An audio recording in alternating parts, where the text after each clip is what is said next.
The gavel came down like thunder, but I'd been waiting 4 years for that sound. 4 years. 1,247 days.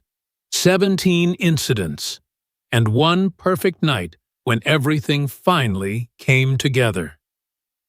Hey, before we dive into Hannah's story, if these stories touch you like they touch me, hit that subscribe button. Your comments below mean everything. They remind me why these voices matter. And if you want to help me keep sharing these stories that need to be heard, that thanks button below is one way to do that. Every bit helps me reach more people who might need to hear they're not alone. Thank you for being here. The courtroom was packed that day, standing room only. They told me later. But in that moment, all I could see was Ethan Reynolds in his orange jumpsuit. Those hands that had grabbed my throat now shackled in front of him. The same hands that had pushed Sarah Morrison down the stairs freshman year. The same hands that had accidentally groped Emma Chen in the hallway. The same hands his senator father had always kept clean with phone calls and donations. Not anymore. Miss Mitchell, Judge Patricia Sullivan's voice cut through my memory. Please state your name for the record. Hannah Mitchell, I said, my voice steady as granite, nothing like the whisper it used to be. But I'm getting ahead of myself. You need to understand, I wasn't always this girl at the witness stand. 3 months ago, I was invisible. The quiet one. The one who ate lunch alone by the library window and counted the days until graduation, like a prisoner marking time. Let me take you back to where it really started. Not the prom night that made headlines, not even freshman year when I first met Ethan Reynolds. No. This story begins at 5:30 on a Tuesday morning in May, 2 weeks before prom. In the basement of our 2-bedroom rental, where Dad had hung a heavy bag after Mom died. The leather was cold against my knuckles as I worked through my combinations. Jab, cross, hook. Jab, cross, hook. My Krav Maga instructor. Mr. Chen Emma's uncle. Though Ethan never made that connection, always said, the best defense is the one your attacker never sees coming. You're dropping your left shoulder, Dad called from the doorway. Coffee mug in hand, even at 5:30. Robert Mitchell was sharp. 20 years as a detective will do that to you. Telegraph that hook any harder, and you might as well send them a formal invitation. I reset my stance, conscious of every micro movement. That's what 4 years of being hunted teaches you hypervigilance. Most kids worried about SAT scores and college essays. I worried about blind spots in the hallway and which teachers would actually intervene if something happened. Better, Dad said, but his eyes weren't on my form. They were on the cork board I'd installed on the far wall. My evidence wall, he called it, though we both knew it was more than that. It was my insurance policy.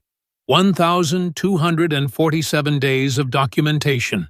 Every incident catalogued, cross-referenced, backed up in 3 different cloud services. Mom had been a public defender before the cancer took her. She used to say the law was just storytelling with proof. Anyone can claim anything. Hannah Bear. She'd tell me, organizing her case files at our kitchen table. But evidence always wins. I landed a solid combination and stepped back, breathing hard. 2 weeks. 2 weeks until prom. Until the night I'd been planning for almost as long as Ethan Reynolds had been making my life hell. You sure about this? Dad asked for probably the 100th time. He's going to escalate anyway, I said, unwrapping my hands. Graduation's coming. Last chance to put the nobody girl in her place. Better it happens when I'm ready for it. Dad's jaw tightened. He hated this plan. hated that his daughter had to think like a cop, plan like a prosecutor, train like a fighter. But he'd seen the bruises freshman year before I'd learned to dodge. He'd held me through the panic attack sophomore year. He'd watched his bright, outgoing daughter fold into herself like origami, becoming smaller and smaller until I was barely visible at all, which was exactly what I'd needed to become. "I have something for you," he said finally. Reaching into his pocket, he pulled out a small jewelry box, the kind that might hold earrings. Inside was a tiny silver pin, barely bigger than a button. Latest model, legal in all 50 states, admissible in court, audio and video, uploads directly to the cloud. I turned it over in my fingers. It looked like nothing, like the kind of decorative pin a quiet girl might wear on her dress to prom. "Thanks, Dad." He pulled me into a hug, and I could feel him trembling slightly. My father, who'd faced down drug dealers and murderers, was scared for his teenage daughter going to a high school dance. But then again, he knew what I knew. Ethan Reynolds wasn't just any high school bully. He was a predator with a pedigree, protected by power and enabled by indifference. The administration looked the other way because his father's campaign contributions kept the new football stadium funded. The teachers stayed quiet because crossing the Reynolds family meant finding work in another district or another state. The other students, well, they were just grateful it wasn't them in Ethan's crosshairs. I'd done the math. 17 formal complaints filed against Ethan over 3 years. 0 disciplinary actions taken. That was the kind of arithmetic that would make any reasonable person give up. But I had something the other 17 didn't. I had time, patience, and a mother who'd taught me that the law was a weapon available to anyone smart enough to wield it. I also had Samantha Walker's number saved in my phone. Though she didn't know it yet, the drive to school that morning was the same as always. Dad's 10-year-old Crown Vic, he'd bought it at a police auction, rumbling through the quiet streets of our Midwest town. Lincoln High rose up before us like a monument to suburban aspirations. All red brick and white columns, hiding its rot behind a respectable facade. "Remember," Dad said as I grabbed my backpack, "document everything, even the small stuff. Especially the small stuff," I corrected, reciting Mom's old mantra, "Details win cases." He smiled sadly. "That's my girl." I was halfway to the entrance when I heard the rumble of Ethan's Mustang, a sweet 16 gift from Daddy, naturally. The car swung into the parking lot too fast, tires squealing, because traffic laws were for people who couldn't afford lawyers. Nathan Carter was riding shotgun, Benjamin Fisher in the back. The unholy trinity, as Emma Chen had named them in one of her incident reports. They didn't see me. One of the benefits of being invisible, you can observe without being observed. I watched Ethan climb out, all 6'2" of entitled muscle, his Letterman jacket worn like armor. He was handsome in that cruel way that made mothers say, "What a nice young man," and daughters know better. "Yo, E," Nathan called out to someone across the parking lot. "You ask Hannah to prom yet?" My blood chilled. They never talked about me in public. I was their private entertainment, their secret shame to inflict in corners where cameras didn't reach. Ethan laughed, the sound carrying across the morning air. "Why would I waste prom on that frigid bitch? Nah, I got something better planned for her." "Dude, just leave her alone," Benjamin said, surprising me. Of the 3, he'd always been the least enthusiastic participant. "We graduate in 3 weeks." "Exactly," Ethan said, slamming his car door. 3 weeks left to remind her where she belongs. Can't have her thinking she's better than us just because she got into some fancy college. They headed inside, and I waited a full 5 minutes before following. Patterns, routines, predictability. These were my weapons against chaos. The hallway was already filling with students when I slipped inside. I kept my head down, books clutched to my chest, playing the part I'd perfected. The quiet girl. The nobody. The one who wouldn't cause trouble if you just left her alone. My locker was in the back corner of the second floor, carefully chosen freshman year for its strategic position, visible from 2 security cameras. Close to Mrs. O'Brien's classroom. I worked the combination, muscle memory taking over while my mind catalogued everything around me. 17, a voice whispered beside me. I didn't jump. After 4 years, very little surprised me anymore. Samantha Walker stood there, her perfectly styled blonde hair and designer clothes making her look like she belonged in Ethan's world. But I knew better. I'd seen the bruises she covered with expensive concealer. I'd documented the Instagram posts she'd deleted minutes after uploading. I knew she'd filed complaint number 6. 17 what? I asked, though I suspected I knew. Complaints, she said, glancing around nervously. Mrs. O'Brien told me 17 girls have filed complaints about them. About him. I pulled out my physics textbook, keeping my movements casual. And I'm tired of being scared. Her voice dropped even lower. I heard what they're planning for prom. For you. Now she had my attention. I closed my locker slowly, finally meeting her eyes. What did you hear? Ethan's been bragging to the team. Says he's going to ask you to dance in front of everyone. When you say no and he knows you will, he's going to make an example out of you. Says it's time someone taught you your place. I felt the familiar cold creep up my spine. Not fear I'd trained that out of myself. This was anticipation. Did he say how? Samantha's perfectly glossed lips trembled. He said he was going to show everyone what happens to stuck-up bitches who think they're too good for a Reynolds. There it was, the escalation I'd been waiting for. In chess, sometimes you have to sacrifice a pawn to capture the king, but I wasn't planning to be anyone's sacrifice. Are you recording this conversation? I asked quietly. Her eyes widened. What?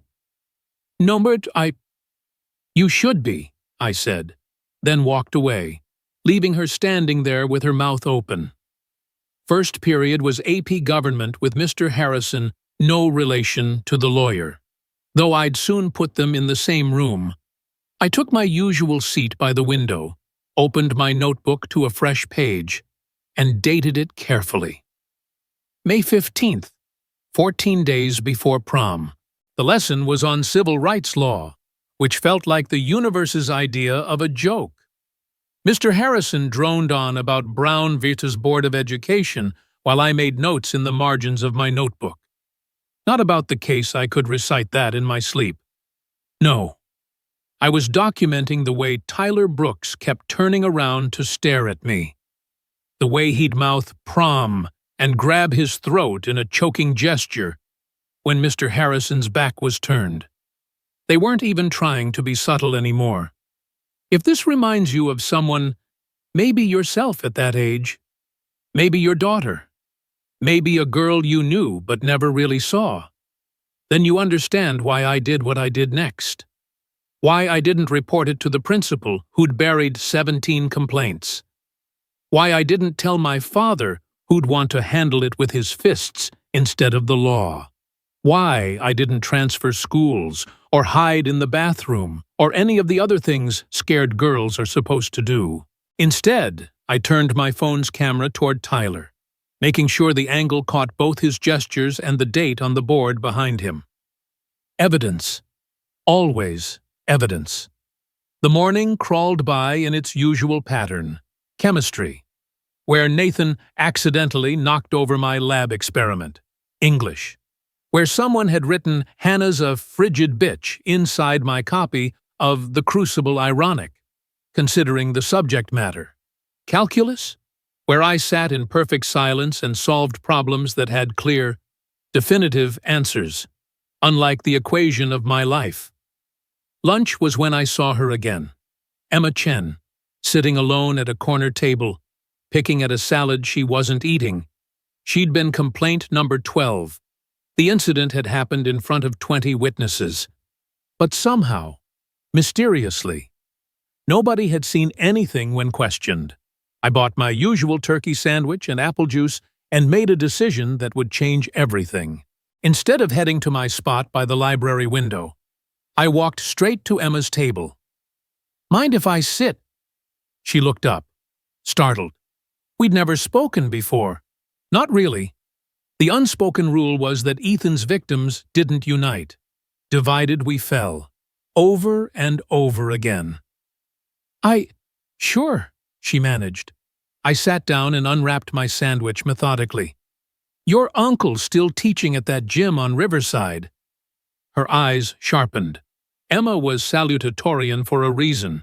"Yeah, why, just curious." I took a bite, chewed slowly. "I heard he's good. Practical stuff, not just sport fighting." She set down her fork. "Hannah, what are you?" "I'm eating lunch," I said calmly, "with a friend. Nothing wrong with that." Understanding dawned in her eyes. "No," she said slowly. "Nothing wrong with that at all." We ate in silence for a few minutes, but it was a different kind of silence than I was used to. This one felt like possibility. "He has a beginner's class," Emma said finally, "Tuesdays and Thursdays, 6 p.m. "Good to know." I finished my sandwich and stood up. "Thanks for the company." I was halfway to the door when she called out, "Hannah." I turned back. "Be careful," she said, and I knew she wasn't talking about martial arts. I nodded and left, but not before catching sight of Ethan holding court at his usual table in the center of the cafeteria. He was laughing at something Nathan had said, completely unaware that two of his victims had just broken protocol. The rest of the day passed in a blur of classes and careful documentation. By the time the final bell rang, I had 3 new videos, 2 audio recordings, and a growing sense that something was shifting in the carefully maintained ecosystem of Lincoln High. I was at my locker, packing up for the day, when I felt rather than saw someone behind me. That hypervigilance again, knowing the weight of a predator's gaze. Hannah. I didn't turn around, didn't give him the satisfaction. "Ethan? You know, prom's coming up." His voice was casual, friendly even. If you didn't know better, you might think he was just another teenage boy working up the courage to ask a girl out. But I did know better. "I'm aware," I said, zipping my backpack with deliberate calm. "Thought maybe you'd want to go with someone." He moved closer. I could smell his cologne, something expensive that probably cost more than my prom dress. Instead of alone, like always.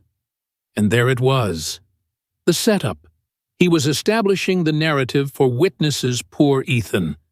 Just trying to be nice to the weird, quiet girl. When I rejected him, when he retaliated, people would remember this moment. How he'd tried, how I'd been cold. It was actually brilliant in its simplicity. Too bad for him, I'd been expecting it.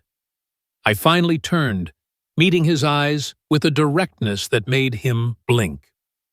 "Are you asking me to prom, Ethan?" The question threw him.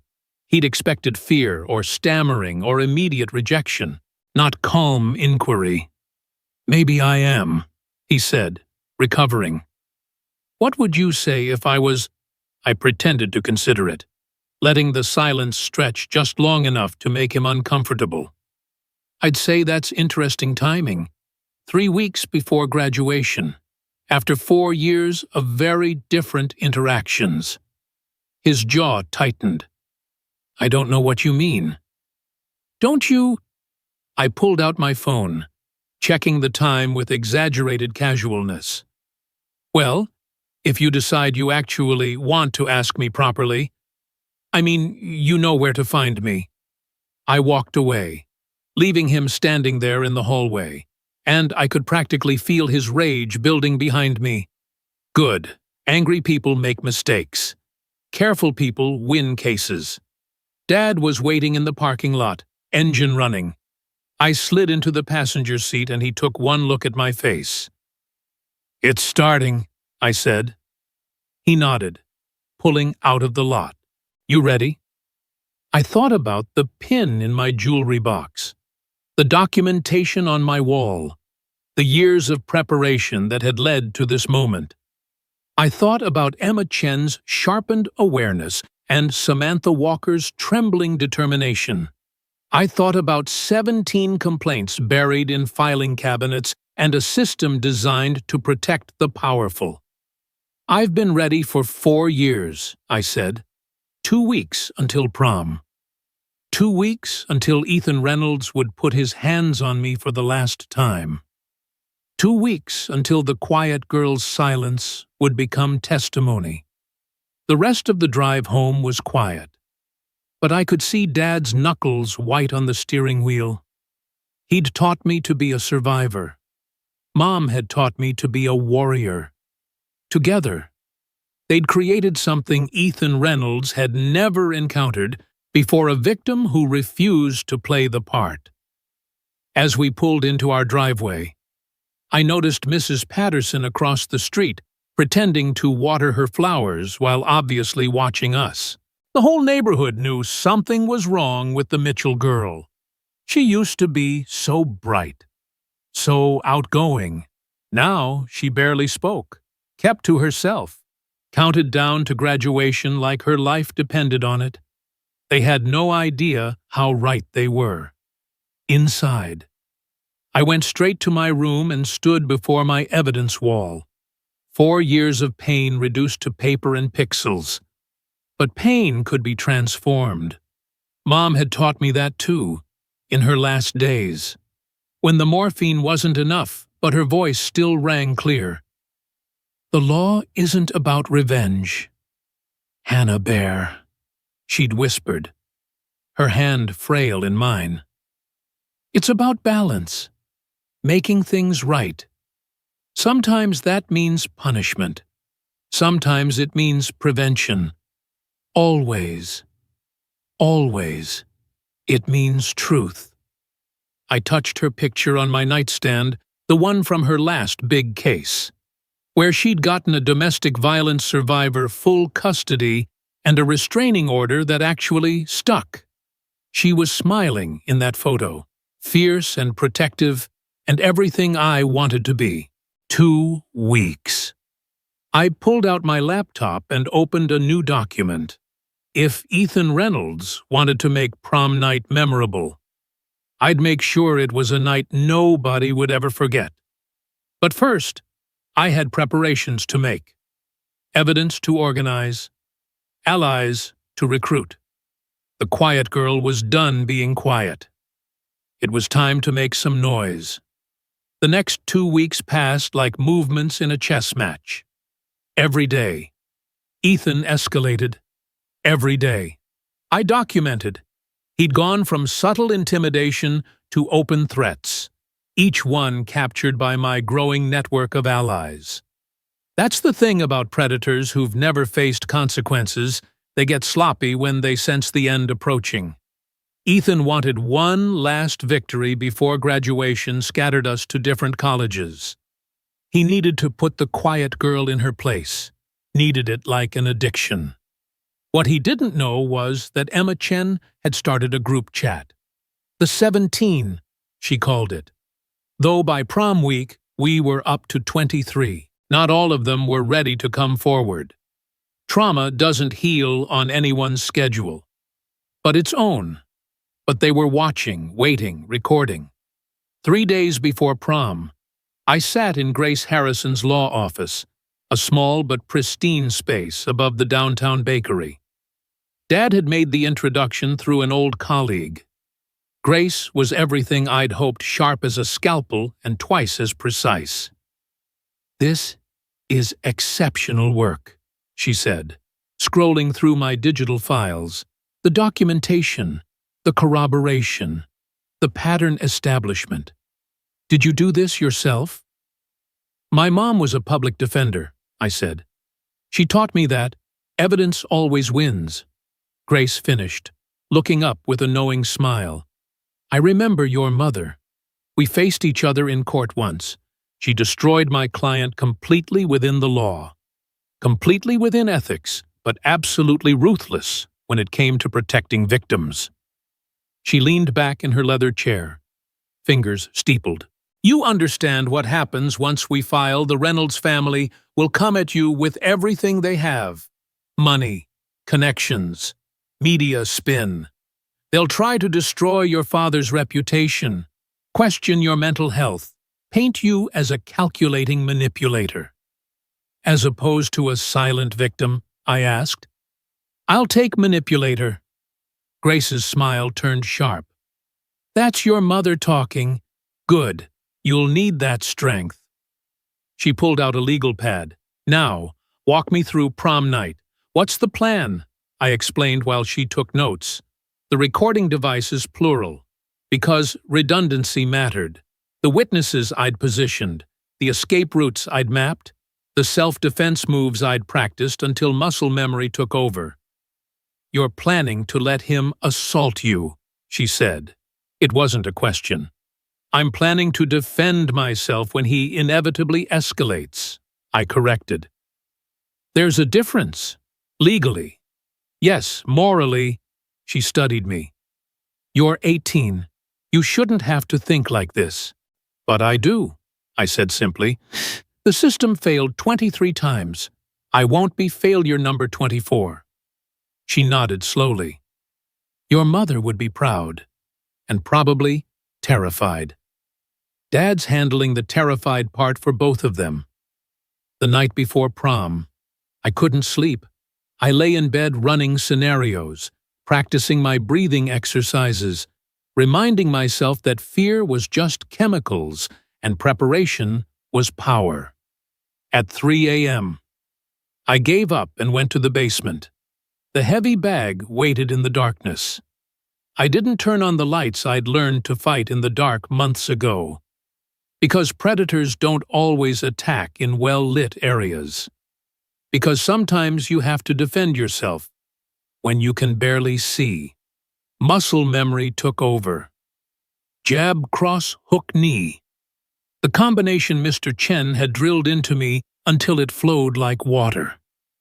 "You're not trying to win a fight," he'd always said. "You're trying to create an opportunity to escape, disable, and distance." So couldn't sleep either. I didn't stop my combination. Dad's voice came from the stairs, but I kept working. "Adrenaline," I said between strikes. "Same." He came down and sat on the bottom step. "I keep thinking about your mom, what she'd say about all this." "She'd say the law is there for those brave enough to use it." My knee connected solidly with the bag. "She'd say documentation beats speculation every time." Another combination. She'd say, "She's proud of you," Dad finished, "and that she wishes you didn't have to be this strong."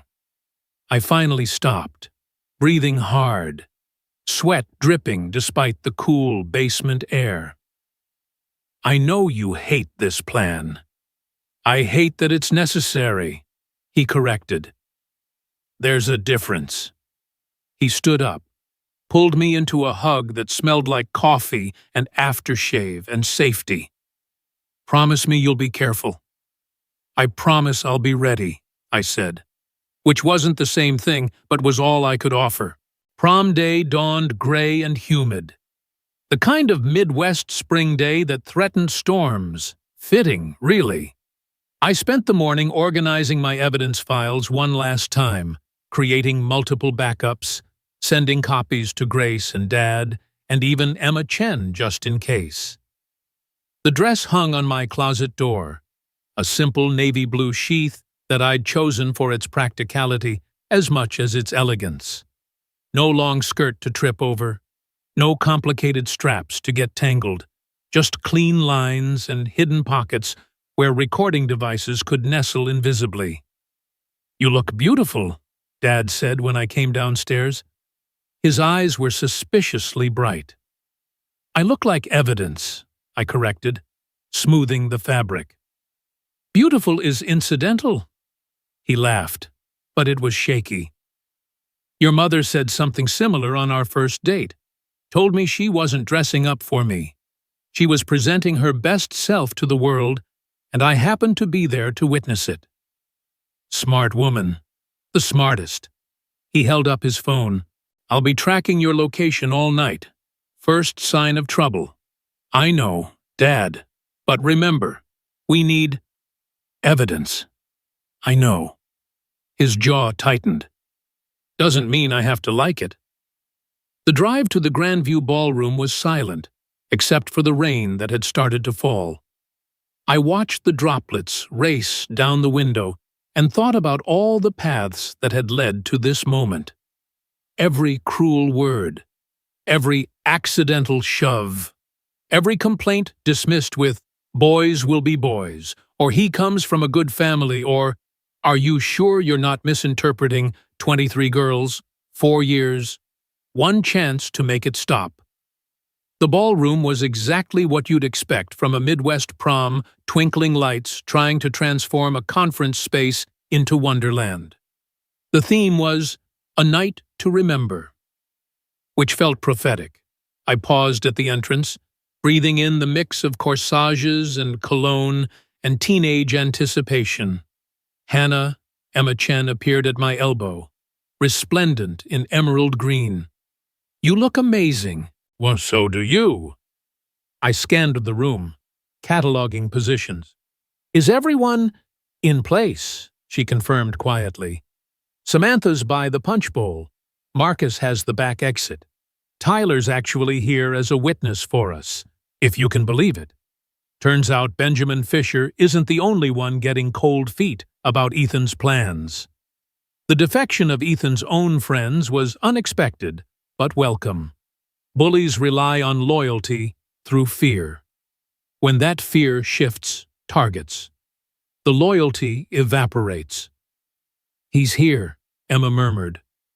I didn't need to ask who. I could feel the change in the room's energy, the way conversation stuttered and eyes tracked toward the entrance.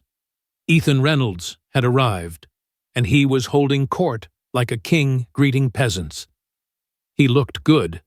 I could admit that objectively. The tuxedo fit perfectly, probably tailored. His smile was bright and confident. If you didn't know better, you'd see the senator's son, the star athlete, the golden boy with the bright future. I saw the hands that had left bruises, the mouth that had whispered threats, the eyes that had watched me with the cold calculation of someone who'd never been told no. Our eyes met across the room. He smiled wider and started walking toward me. This was it. "Hannah." He said my name like he owned it. "You look different." "It's amazing what happens when you stand up straight," I replied. His smile flickered.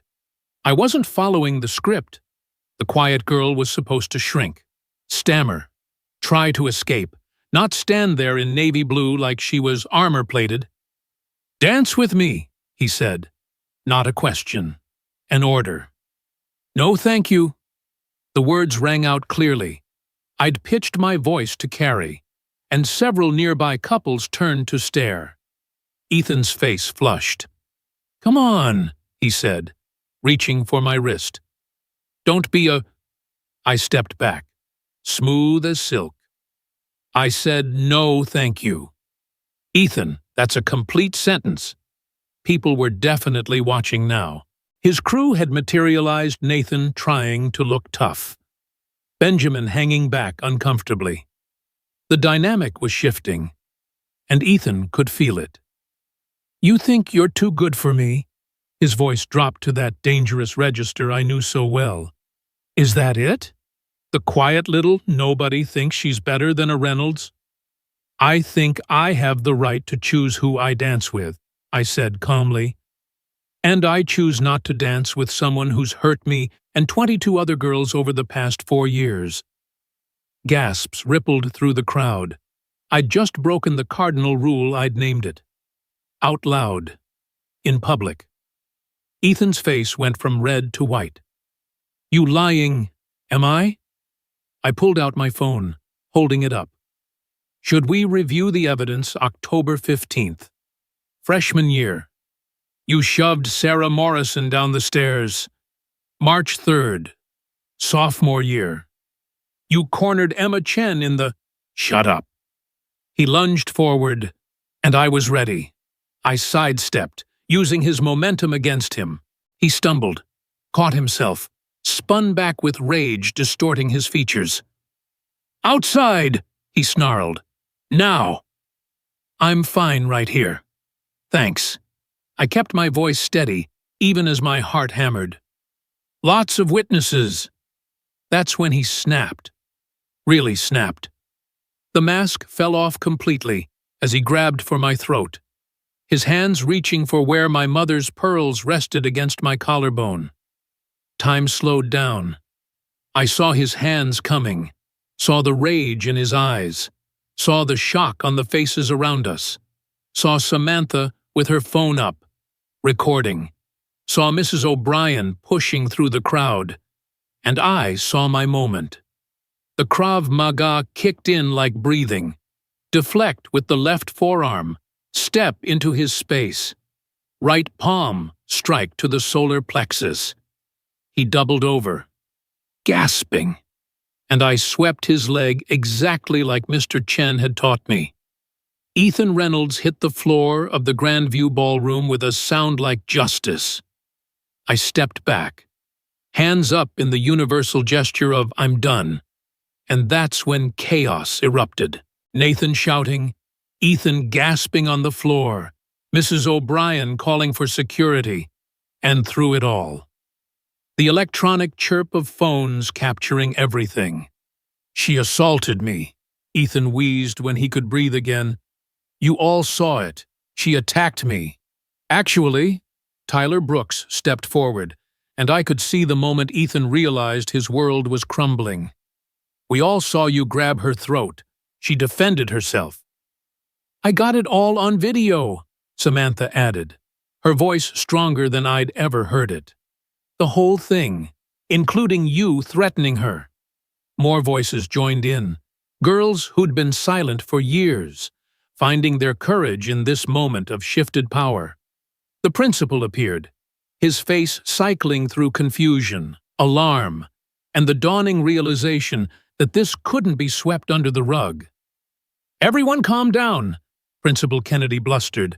I'm sure this is all a misunderstanding. No, I said, and my voice cut through the noise like a blade. It's not a misunderstanding. It's assault. And I'm pressing charges. The next hours blurred together. Police, statements, Grace Harrison arriving in a whirlwind of legal efficiency, Ethan being read his rights while his father's lawyers screamed about false accusations and setups. But we had the video, multiple angles, clear audio, and once the dam broke, the flood followed. 23 girls finding their voices, Mrs. O'Brien producing copies of every buried complaint, Emma's uncle providing training records that showed I'd learned self-defense, not offense. The story went viral before midnight. Had quiet girl fights. Back trending. News outlets picking it up.